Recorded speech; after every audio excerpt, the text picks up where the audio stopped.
Thanks a lot, guys. Let's keep going for Rick for putting this together. Have a lot of fun tonight. Like you heard, my name's Anthony Galindo. Galindo is actually a Spanish name. That's true. I know I look real German. My name is Spanish because my grandparents are war criminals. Do we all get that one? Raise your hand if you got that one. The joke is I look like a concentration camp counselor, right? Like, kids, come on, out of the lake, hit the showers.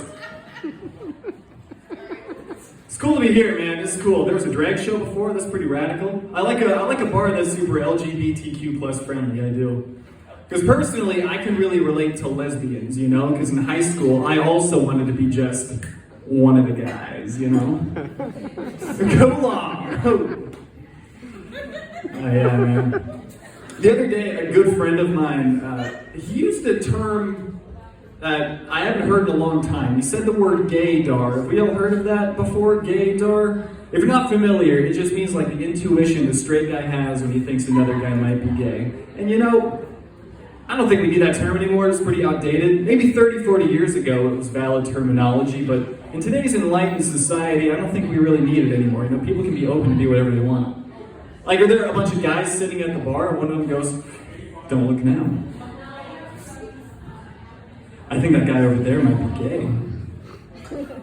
Really, which guy? You mean the guy wearing the booty shorts and the body glitter? That guy? You think that guy might be gay? Are you talking about the guy in the rainbow tank top who's passionately dancing with his throbbing cock rubbing against that other guy's throbbing cock? Are you talking about that guy over there? I don't know how you spot him. I think it's got to go both ways though, right? Like, do gay folks have straight dar? Like, when they see us coming, you know? Like, they're sitting at the same bar going, "Oh, don't look now." I think a damn straight just walked into the room. Really, which guy? Well, you see that guy over there? The guy with the flannel button up over top of the Batman t-shirt?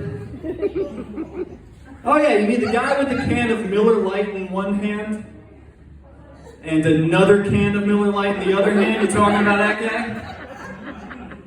You mean the guy who's staring at the ass of every girl in the room and making this expression? Nice. You talking about that guy? Think that guy's a hetero? I don't know how you spot him, man. Yeah. I could never be gay though, I'm not allowed. I was raised religious. Anybody else raised religious? Anyone? None of you, thank God. You all have dignity and your own personality. I was raised super religious. My parents actually sent me to a Christian high school, that's true. It's a weird place, a Christian high school, because like most of the teachers are retired pastors and priests. And, you know, I don't want to perpetuate a stereotype, but this is actually true. My freshman year, in separate instances, 2 teachers and 1 football coach got arrested for touching kids. All in the same year. That was a rough place, man. By the time I left that school, I was so used up, my uncle wouldn't even touch me.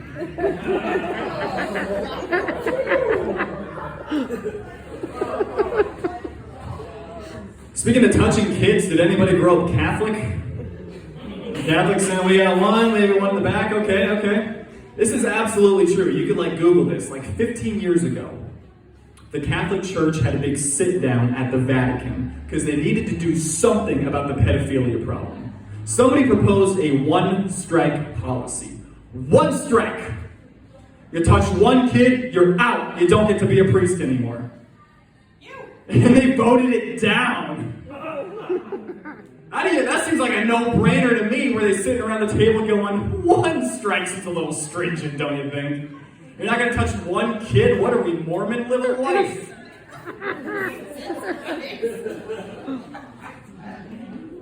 You gotta envy pedophiles a little bit, don't you? I mean, they're getting laid, right? No, that's not why. I do a little bit. I do envy pedophiles a little bit, I'll tell you why.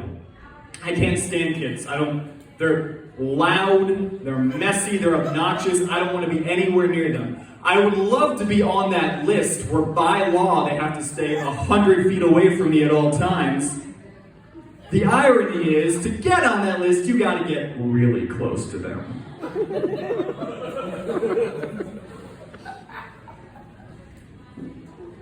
You gotta fuck one, did you know that?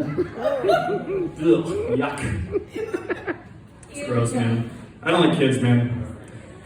See, I'm the kind of guy who, look, I like my babies how I like my martinis.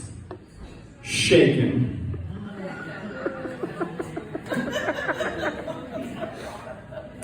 Last year, my sister had a baby. She asked me to hold it for a few minutes. Big mistake. We were at a Mexican restaurant. They were playing mariachi music, and I love playing the maracas. Did you know that on average, it costs about $150,000 to raise a child? $150,000 to raise one child. But a child's funeral, $2,000. I saved my sister $148,000 that day. She still hasn't said thank you. I know, that's a rough joke. That's a rough one. I really do believe you have to laugh at the worst parts of life. You really do. They say laughter is the best medicine after all. So maybe if those bummer kids with leukemia would just lighten up for a minute, it could be cured by now.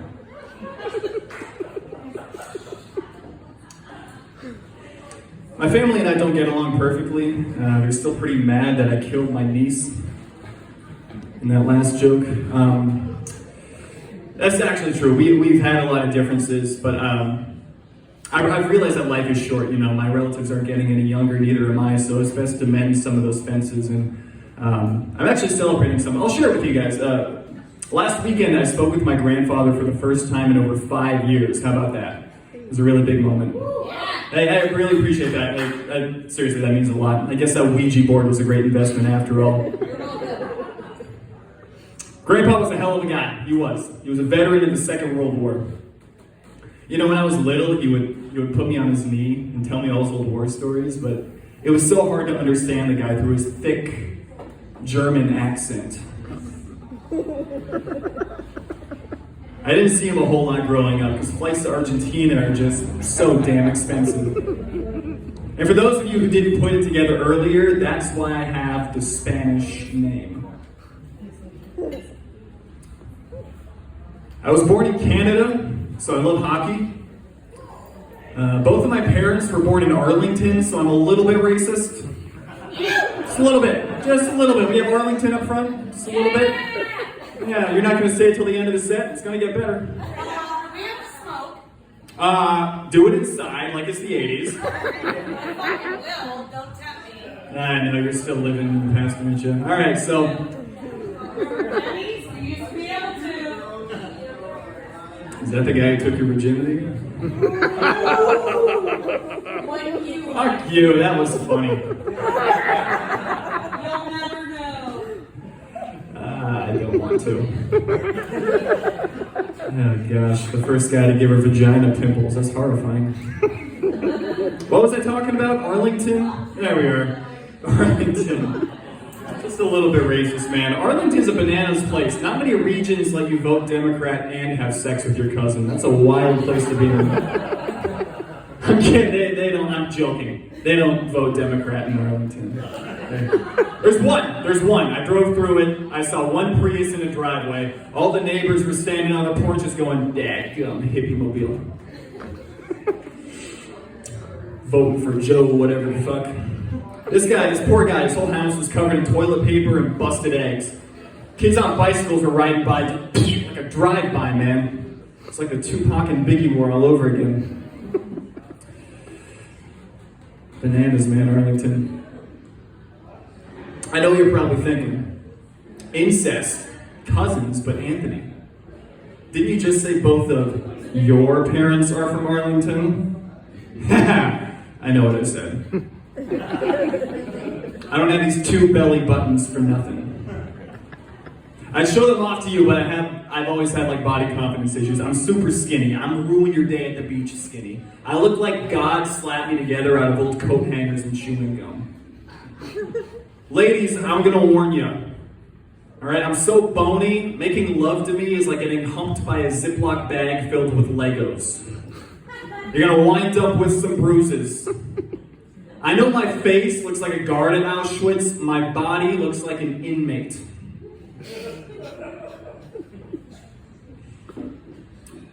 I don't think Anne Frank and I would have made very good friends. No, not. Look, it's just we don't have a lot of common interests. You know, like I get claustrophobic, and I understand she was pretty fond of tight places, attics, showers, ashtrays. Not a lot in common, me and old Anne. I've been having trouble dating. Women tell me it's because of my personality. Can you believe that? It's insulting, man. I'm getting tired of it, though. All I meet are phonies. I'm tired of phonies. I really am. Like, recently, I went on a date with this girl, and she told me a story. And, I'm just going to tell you guys the story. I'll tell you guys the story. You tell me if you believe it or not, okay? She told me that her dad was hanging out with the band Lynyrd Skynyrd when they wrote the guitar riff for Sweet Home Alabama. Do you believe that story? No, I didn't believe it either. She said a lot of other things that night that turned out not to be true. Things like, I had a great time, we should do this again. Lies like that. Like I said, I went on a blind date recently. You guys ever do the blind date? Anyone ever do the blind date? It's a nightmare, dude. I show up, she's her classic Pacific Northwest hippie chick. She's got the feathery earring and the crystal necklace and opinions. Yuck. And she had a shaved head, which is a weird fashion that's circulating the hippie chick community, the shaved head. But here's the thing, she was like really cool. We hit it off really well. Great conversation, great sense of humor. And I had this honest gut check with myself where I thought, maybe I'm being shallow. I'm having a good time. Who cares if she's got the shaved head? Just look past it, ask her out again. So I said to her, listen, I'm having a great time with you. What are you doing next weekend? And she said, chemo.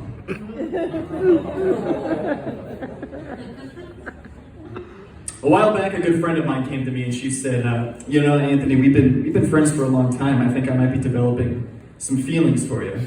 And I said to her, look, I can appreciate that, but I just don't know if I see us in a romantic capacity. I was just honest with her. A week later, I go on a date with a different girl. Girl number one finds out and she is mad. She comes up to me, oh, you won't date me, but you'll date someone else? What's the difference between me and her? Tell me, what is the difference between me and her? And I said, I don't know, about 60 pounds? Give or take. Last week I went on a date with this girl who's got Parkinson's disease. Best hand job I ever had. I got an announcement for the room though. I'm done dating white women. Done. Off my radar. White ladies are a bad investment. Here's the thing. If you date and then marry a black girl, she might smack your kids. But the white girl will drown them. That is a bad investment.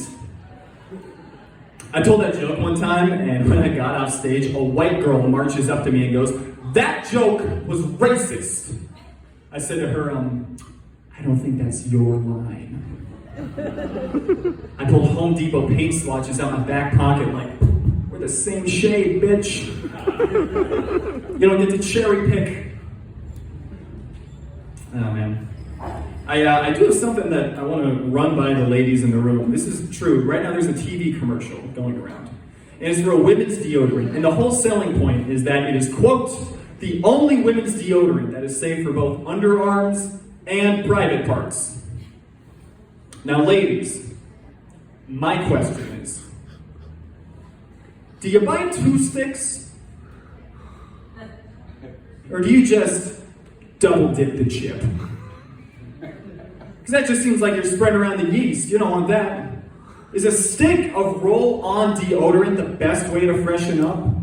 Your man goes down on you, he comes up, his lips are all chalky. Fellas, you really want your lady coming at you with a chalky vagina? I know we still would, but bear with me. It's not plan A is what I'm getting at. Her camel toe looks like 2 erasers on the last day of school.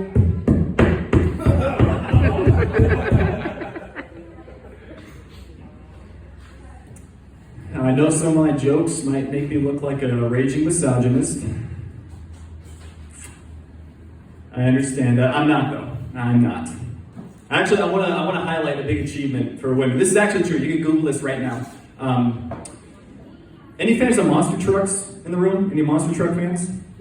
You? Yeah, okay. Smokey Point, right on. That would be a few. This is true. Right now, the reigning Monster Jam champion is a woman. That's totally true. Her name is Miranda Kozad. She is a champion of all monster trucks. And honestly, I think it makes a lot of sense that women would be naturally talented at driving monster trucks, when you consider that the whole sport is just crashing into stuff. I know, that's a stereotype. Stereotypes are unfair. Sometimes they're fair. Every now and again they're fair. I mean, you gotta give them that. Okay, let me give you an example. I'll just give you one example, and you tell me if you agree or disagree. Just make up your mind for yourself, okay? Here we go. Bruce Jenner. Spotless driving record. Caitlyn Jenner ran over a guy. All I'm saying, you can put a pin in the timeline of where things went awry. Everyone, we have a lot more great comedy for you. My name's Anthony Galindo. You've been a lot of fun. Thanks a lot.